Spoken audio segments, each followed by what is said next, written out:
Migos have come a long way from their Bando days, having upgraded to a mansion in Atlanta while renting other million-dollar properties in Beverly Hills. The boys have splurged on a number of cars, including a McLaren 650S Spider, and they have 2 Bentleys. They've also been spotted riding in Ferraris, Rolls-Royce, Mercedes, and Lambos. On top of all this, the boys are extremely iced out.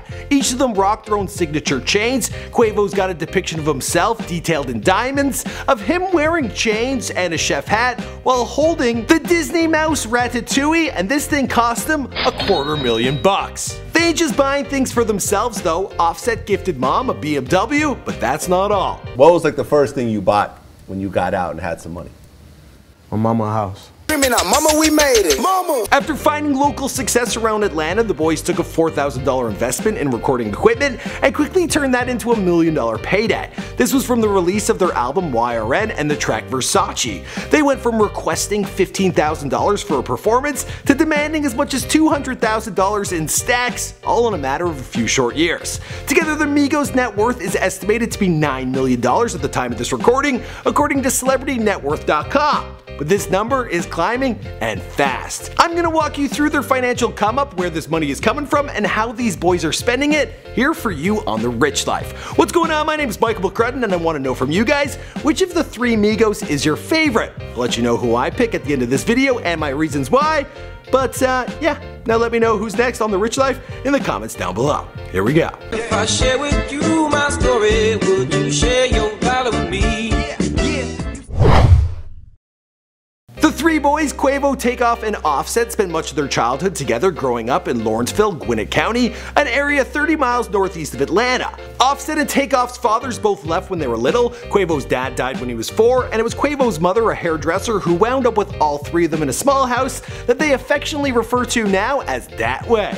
We from the north, yeah, that way. No. They went from being wrestling-obsessed kids who would use their trampoline as a makeshift wrestling ring to becoming young hustlers pulling burglaries and selling drugs to get their hands on some dough. Burglaries, there it is. Quavo had been rapping throughout his youth and encouraged his cousin and nephew to join him. By the time they were living on their own in a bando, each of them were on board to become a rap trio. Now, I spoke more about this time and before they were famous, so let's take a quick look. The place didn't look all that bad, and it appears they had a pretty dope fish tank that must have come with the place.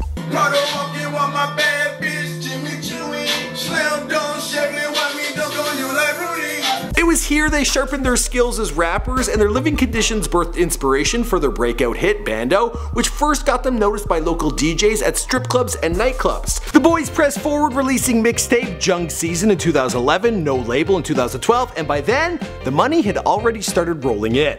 It's estimated that in 2012 they pulled in $1.5 million, $2.3 million in 2012, $2.5 in 2013, $3 million in 2015, and $4 million in 2016. This was their highest grossing year to date, with the single Bad and Bougie earning them $3 million alone. Quavo stated in an interview with Rolling Stone magazine that an upgrade in recording equipment that set them back $4,000 initially allowed them to put together YRN, which quickly earned them an easy $1 million. This right here, man, is the money making studio. This right here where it go down there. This all we got. That's all you need though, right? That's all you need. They've always been frequent performers, averaging 2 shows a week. In fact, they're performing tonight in Toronto, and I'm hoping to wrap up this video so I can check out their show with Future and Tory Lanez. But back in 2011, they would request $15,000 a show and hope they would get paid. But as the boys became more and more demand, their performance rates quickly skyrocketed, to them demanding $40,000 per show in 2015, and from $75,000 to $100,000 in 2016, and then they would double those numbers in 2017. Nowadays, they don't touch the mic before they get paid in pure stacks.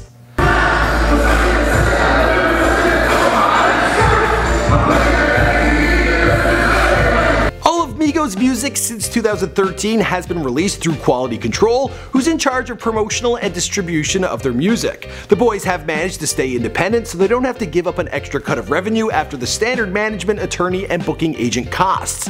They get 70% of their record sales through this deal, and 300 Entertainment doesn't even take a cut from their performance revenues. Now, I know this might sound like boring fine print stuff, but it means that the Migos are holding on to a lot more of their money in comparison to major label artists. So the dudes, they be eating good.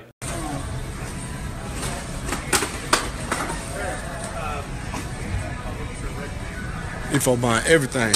Of course, they found other means to turn a profit, including their YRN clothing line, pulling in thousands a week. Streaming services like Pandora have earned them a cool $500,000 at least, and they're on Spotify, RDO, Beats, and traditional radio, with this earning them an estimate of $15,000 each and every day. There's also iTunes and their YouTube channel, having already clocked in 800 million views, so that's an easy $1.5 million. Alright, let's get into the good stuff, what they're spending all this dough on.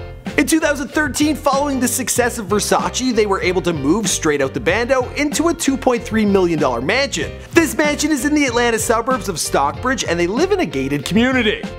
And the neighbors, they're like turbo white with like gray hair and dogs. Welcome to the Migos. Welcome to the mansion. From Bando to the mansion. This isn't the only piece of property the boys like to kick their feet up in when they're in LA. They like to rent a $25 million mansion in Beverly Hills, and then they throw some crazy parties and invite over A-listers like P. Diddy, Chris Brown, and the Here in My Garage dude, Ty Lopez. What's up? We're at the Migos house party. Shout out to Charles. Her dog's name is Prince Charles. Shout out Lily and Frank. Back in the day, Offset picked up charges for car theft, but when they came into money, they were able to get their hands on a Dodge Challenger, a Chevy Camaro, and an old school Monte Carlo, which they paid for. Probably didn't need to say that. The boys have since upgraded, and Offset now likes to show off their luxury whips online. His videos have showcased a Mercedes Maybach and two Bentleys, one of which is a Bentayga SUV with red interior. I really hope I said that right. I don't own these things, guys, go easy on me. Quavo is most often sported in his McLaren 650S Spider. Nice ride. Yeah. But if you scroll through the boys' Instagram pages, you'll be hard pressed to find a luxury car that none of the three boys hasn't at least test drove. The Migos have also posted pictures of them getting on board private jets, and this is no Bow Wow challenge. I mean, there's video evidence. They're there. Right, huh? Yeah, you know you did. But that's You're big rats, you know. big rats. The big rats, man. I'm going outside. Although they clearly have the dough, flying in a private jet doesn't come cheap, and sometimes the boys will fly like the rest of us. But this is happening less often after Offset was kicked off a flight, well, because he wouldn't Get off the phone. Get off the phone. Let's move on to their jewelry. Quavo is the owner of many opulent pop culture related necklaces. There is the one of himself, as I mentioned in the intro, but he also has a Star Wars inspired Yoda necklace, as well as a Napoleon themed one which includes the phrase "dat way." Offset bought a $100,000 iced out raindrop chain. Takeoff has what some are calling the hardest chain in the game, complete with rocket ship, stars, and planets all glistening with diamonds. Of course, they have other accessories including rings and watches. In an interview with Billboard magazine, Offset was asked to quickly count up the jewelry he had on hand. He tallied up $300,000 in rings and bracelets in one Louis Vuitton case, then another $160,000 in watches. Growing up, the boys would often get into fights over the Air Jordans they would have to share, but they've since moved on to wearing Pharrell's, Adidas, Human Race, and MDs, and of course the odd pair of Yeezys. Offset grabbed a special edition pair of Air Force Ones that have been valued as much as $94,000 on eBay. They still rock the Jordans from time to time, they just don't need to share anymore. Or fight. Offset has also been spotted dropping as much as $100,000 on a single stop at a Gucci store. Then there are the tattoos, with each of them opting for their own creations. Actually, I don't even know if Takeoff has any. You know, he seems like the real quiet one, according to my research. Quavo got 3 plaques tattooed on his left forearm, one for each Migo mixtape, and I'm sure he's added a whole bunch since. Putting this article together, it became clear to me that Offset is the biggest spender of the three boys, seeing as he's also the one with the longest rap sheet, and the one with the fiery temper, and the main writer behind Bad and Bougie. Well, that's why he's my favorite Migo.